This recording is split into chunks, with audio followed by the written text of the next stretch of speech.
So perhaps we need a little drum roll, please. But the official increase in the UK state pension from April 22 will be 3.1%. This is due to the increase being aligned to the suspended triple lock, meaning that average earnings will not be included in the test. Therefore, the remaining two parts to this is the greater of CPI or 2.5% guaranteed minimum. CPI came in at 3.1% in September, largely due to increasing transport costs and dragged down slightly by the cost of restaurants and hotels. And interestingly, RPI, for those whose pensions are still based off of that measure, came in at eye-watering 4.9%.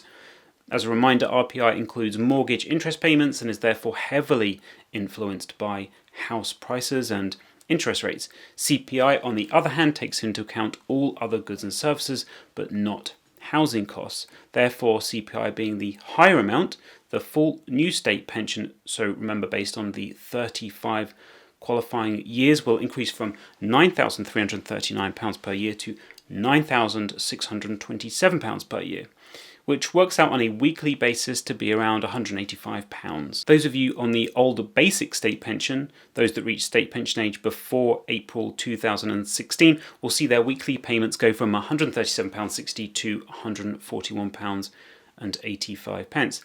The suspension of the triple lock is temporary, allegedly, to address the volatility in the average earnings figure that was largely due to the recovery in earnings post the lockdowns, post the pandemic. Had the triple lock not been suspended, then the increase to the state pension would have been a whopping 8.3%. I'm just going to put up the following table, which shows the triple lock has been applied since 2012, with a fairly even split between the various measures put into place, and showing how low inflation has been running, with the guaranteed minimum being relied on at least 4 times during this period of time. Now, the CPI figure not just being relevant to the state pension, but also for those with public sector final salary pension schemes.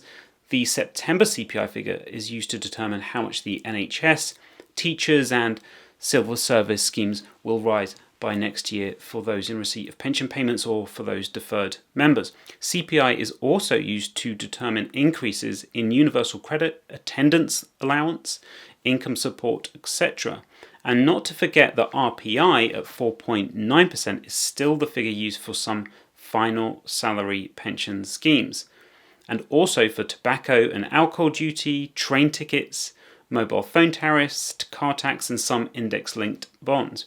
If you're a little bit cynical, it does look a little like the government links its spending to CPI and some of its taxes or the income generators to RPI, and I think we can all guess which tends to be the higher and which tends to be the lower of those figures.